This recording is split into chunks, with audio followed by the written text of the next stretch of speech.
dans le prochain épisode de Demain nous appartient. Tandis que Victoire fait une découverte capitale, tous les mensonges sont permis entre Martin et Raphaël. Adèle est quant à elle célibataire.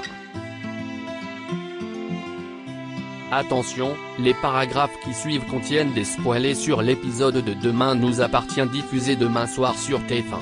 Si vous ne voulez rien savoir, ne lisez pas ce qui suit. Mardi 25 avril dans Demain nous appartient. Victoire fait une découverte capitale et à la maison d'arrêt de Montpellier, Victoire a obtenu un parloir avec Lisa et l'informe que Benoît a tenté d'intimider Amel. Face à l'inquiétude de sa cousine, Victoire lui rappelle que le tueur ne s'en prend jamais aux enfants et encore moins à ceux de ses victimes. Selon elle, Benoît joue tout simplement avec leurs nerfs. Seulement, Lisa craint qu'Amel et Victoire soient en danger. Pour la rassurer, Victoire ajoute que tout le commissariat est sur le coup et que Georges lui donne régulièrement des nouvelles de l'enquête. Cependant, ce n'est pas suffisant pour Lisa qu'il a pris de demander à ses collègues de la mettre sous protection policière ou mieux, de prendre la voiture pour aller se cacher jusqu'à ce que la police le coince. Sachant cela impossible, Victoire se dit certaine qu'ils finiront par l'arrêter. Pendant ce temps, Georges et Karim interrogent Benoît. En effet, ils ont désormais un témoignage qui confirme que le professeur de SVT s'est bien absenté plus d'une heure alors qu'il était censé dîner au Spoon jeudi dernier. Mais Benoît, qui a réponse à tout, précise être sorti prendre l'air entre deux copies à corriger pour appeler le service client de sa mutuelle qui n'a pas fait son changement d'adresse. Puisque les policiers ont beaucoup de mal à le croire, Benoît lance qu'il n'est pas le meurtrier qu'il recherche.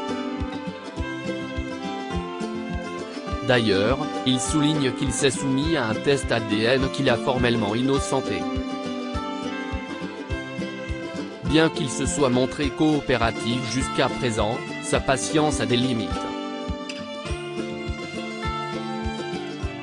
C'est pourquoi, il somme les enquêteurs de lui foutre la paix, sans quoi il portera plainte. Par la suite, Georges se rend à l'hôpital pour tenir Victoire informée de l'avancée de l'enquête. Comme Benoît est très méticuleux, il sait qu'ils ne pourront pas le présenter devant un juge. En effet, son ADN ne correspond avec aucun de ceux qui ont été relevés sur les scènes de crime. Bien qu'il mette tout en œuvre pour le coincer, Georges n'a malheureusement que des faisceaux d'indices à ce stade. Il explique également à Victoire que Benoît a toujours habité dans la région où le monstre d'Argenteuil passait à l'acte et que les meurtres se sont chaque fois arrêtés quand le Tellier était obligé de se mettre en retrait. Notamment, lors de son hospitalisation pour une leucémie. Au Spoon, Georges croise plus tard Benoît. Une fois qu'il s'est arrêté à sa hauteur, ce dernier déclare qu'il ne devrait pas traîner dans les cafés s'il veut que son enquête avance. En parallèle, Emma est convoquée au commissariat car Sarah aimerait savoir si Benoît Le Tellier lui a déjà posé des questions sur sa vie privée et plus particulièrement sur ses parents. Après le lui avoir confirmé, l'adolescente réalise que les enquêteurs soupçonnent le professeur de SVT d'être l'assassin de ses parents. Sarah répond alors que Benoît est le principal suspect dans cette enquête mais ajoute qu'ils n'ont aucune preuve à ce stade. La jeune femme rejoint ensuite Camille au Spoon. Si celle-ci lui propose de faire une petite balade au bord de la plage pour se changer les idées, Emma décline pour rester seule. Elle s'empare alors discrètement d'un couteau avant de se rendre chez Benoît. Sans tourner autour du pot, elle cherche à savoir pourquoi il a tué ses parents. Tandis qu'elle le menace, le professeur jure qu'il est innocent. Bien évidemment, Benoît parvient à la manipuler en lui expliquant que le fou qui a assassiné ses parents a aussi tué les siens. Il récupère le couteau puis la prend dans ses bras pour la réconforter. La nuit tombée, Victoire consulte le dossier médical de Benoît lorsque quelque chose retient son attention. Immédiatement, elle appelle Georges pour lui dire qu'elle sait comment Benoît a réussi à tromper les tests ADN. Tous les mensonges sont permis entre Martin et Raphaël au petit matin. Martin et Nordine accompagnent Myriam à la gare. Comme son train a du retard, Myriam leur propose d'aller prendre un café mais Martin décline car il doit aller courir. Après l'avoir prise dans ses bras, il lui souhaite bon voyage. En réalité, Martin gare sa moto à quelques mètres de la maison de Raphaël. En entendant le portail s'ouvrir, le policier se met à courir pour lui faire croire qu'il faisait son jogging dans les parages. Ravi de le voir, l'avocate ne semble pas avoir envie qu'il reparte. Elle prétend donc avoir un petit souci avec sa piscine pour le faire rentrer chez elle et ainsi prolonger ce moment. Afin de le remercier pour son aide, Raphaël l'invite à boire un café.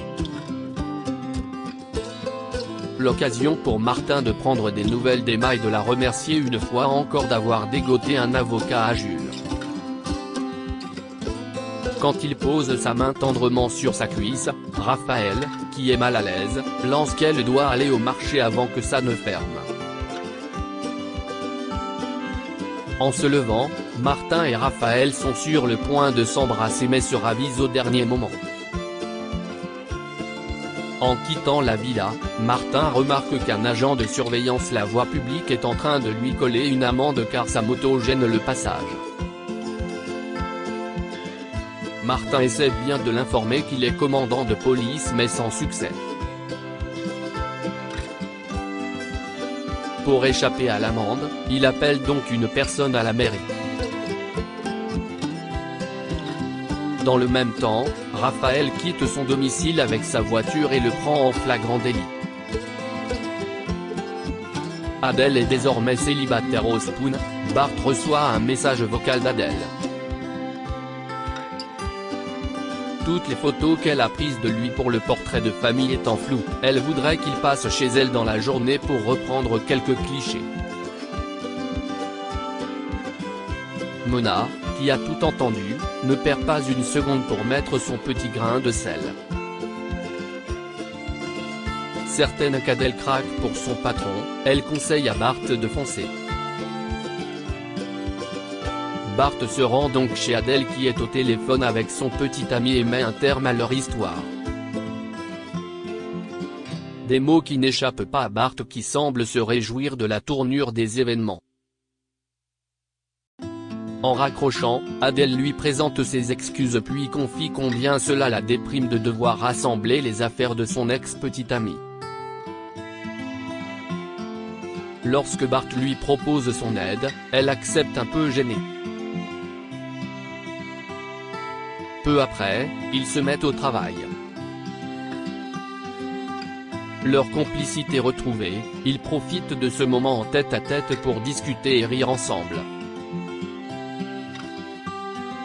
Avant de partir, Bart indique à Adèle qu'il a caché l'une de ses affaires dans son appartement.